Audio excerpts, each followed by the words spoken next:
I am here on the invitation of the Harlem Book Fair, the largest black book fair in the world, to present our new book, They Lived Before Adam. Its findings, the prehistoric origins of the Igbo, they never been ruled. Alternative title is The Igbo Since 1.6 Million BC. Two things mark out our work as a new, and as some say, groundbreaking addition to scholarship. The first is the discovery and transcription of lost stone writings of prehistoric Africans. These inscribed stones, located in southern Nigeria in a very rural place called EE-boh in Cross River State, have been attracting international researchers since the colonial days, but we were the first to see their inscriptions as a form of writing and to actually isolate and transcribe some of its letters. Another series of stone inscriptions called Ogam, found in Ireland, which many linguists have been struggling with for decades, were also transcribed by our team into an African language still spoken today in Nigeria. In fact, some Ogam inscriptions were found in West Virginia in USA.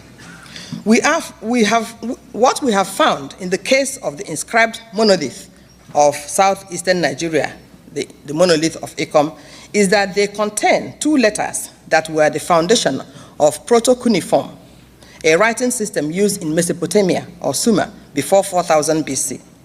The letters in question are the letter Ki and the letter Shi, the first and the last of the old Sumerian orthography.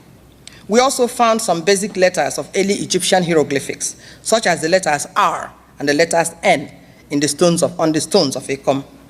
But the majority of the letters on the stones are from a Dravidian Indian language called Malayalam, as well as symbols now recognized as universal due to the fact that they now form the root of most cultures, religions, and sciences in the world.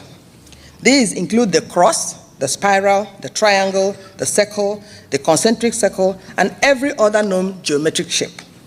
The antiquity of the stones and the fact that they were discovered in the virgin forest where many were buried underground shows that they were indigenous and that they belong to the twilight days of human history, prehistory indeed. Oral tradition of the natives of EE-boh say that the inscriptions were executed by the Stone Age people, the first humans to inhabit the area, and that they were invented by the first mother of humankind. They call this first mother Shisha, and say that she was the first woman to have borne a child by pregnancy, and that her first child was a boy, through whom sin and death came into the world. The monolith dedicated to her in EE-boh bear the name Shishe, just like the oral tradition, written in an orthography that includes proto-cuneiform, that is Sumerian proto-cuneiform, proto-Canaanite, Dravidian Malayalam, and others. Her EE-boh name, Shishe, is the same Hebrew name which Adam called Eve in the biblical story of creation. Her eyes and mouth form the Canaanite Hebrew letter Ayin, which is the first and highest sephira in the Hebrew Kabbalah. It represents the no thing, the infinite, the ineffable God. There are over 300 of these stones in EE-boh, Nigeria. Another thing that marked a turning point in our research was the discovery by a team of archaeologists of the University of Nigeria, Nsukka, of early Stone Age hand axes and other stone implements belonging to the time zone of 1.6 million BC to 500,000 BC. The archaeologists, Professor F.N. Anozie, Professor J.O. Ijoma, and others working with some British faculty members of the Department of Archaeology, University of Nigeria, Nsukka, in the 70s, discovered several lorry loads of non-polished as well as polished hand axes, picks, and other implements in a place called Ugwele in the zone of Okigwe in southeastern Nigeria. Their conclusion, published in a number of local journals at the time, that the Okigwe home of Homo erectus, or Nigerian early man, was the one-stop shop, the warehouse that supplied survival tools to all pockets of Homo erectus habitation worldwide.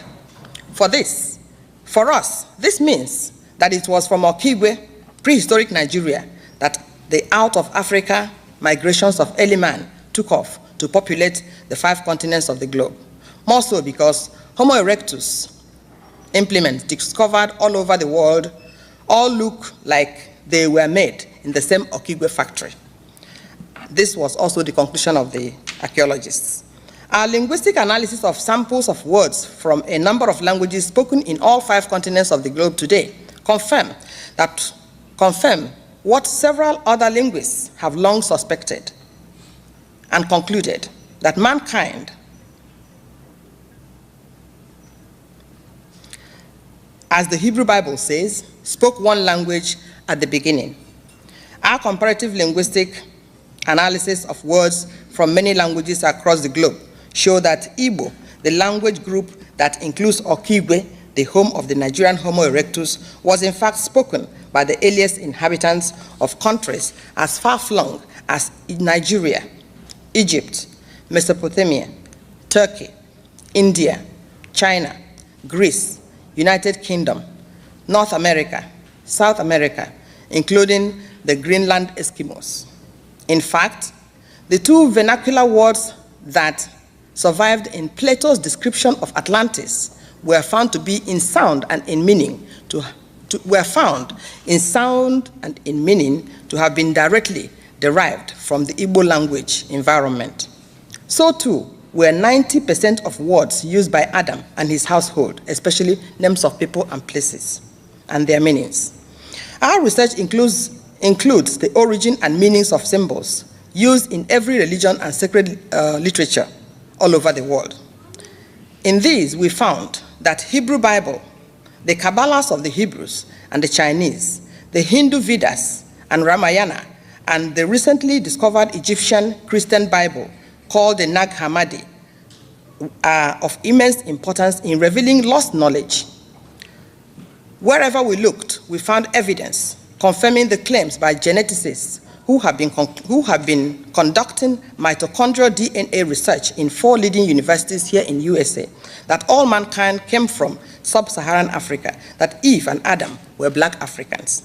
However, whereas it had been previously believed that Adam and Eve were descended from East African Lucy, our findings reveal that it was not an East African Lucy, but more like an Igbo Nigerian Chioma. This is the name of the first lady of my state, who is actually from Okigwe, the home of the Homo erectus, who was Homo habilis ancestor of Eve and Adam. So what I'm saying is that it was not Eve, it was not Lucy, but rather a Nigerian Chioma, an Igbo Chioma, who was the ancestor, the Homo habilis ancestor of Homo erectus, who did the out of Africa migrations. We say this because research conducted by French paleontologists, led by Professor Michael Brunet, revealed that Australopithecus, the direct ancestor of Homo erectus, the ancestor of Homo sapiens, or Adam, lived at the Nigeria-Chad Basin 7 million years, predating Lucy and even her newfound ancestors by a whopping 2 to 4 million years. This again confirms what Igbo oral traditions tell us, that we did not come from anywhere, that we are autochthons, that we are children of evolution, the uncreated, the never been ruled, the kings and queens of the earth and its peoples. Thus, Igbo oral traditions confirm the findings of geneticists that by 280,000 BC, human evolution was interrupted, and Adam, a hybrid, was created through the process of genetic engineering. However, our findings reveal that the creation of Adam was a downward climb on the evolutionary ladder because he lost his divine essence. He became divided, no longer whole or wholesome. All over Africa and in ancient Egyptian records, oral and written traditions maintain that Homo erectus people were heaven beings and possessed mystical powers such as telepathy, levitation, bilocation, that their words could move rocks and mountains and change the course of rivers. Adam lost all that when his right brain was shut down by those who made him. created him. The direct descendants of Homo erectus were the small dwarfs who were the heroes of folk tales in every part of the world. It was they who founded and sustained Igbo civilization, where they continued to function till they were driven out by colonialists only recently. It was they who transported Igbo language and culture to all corners of the globe.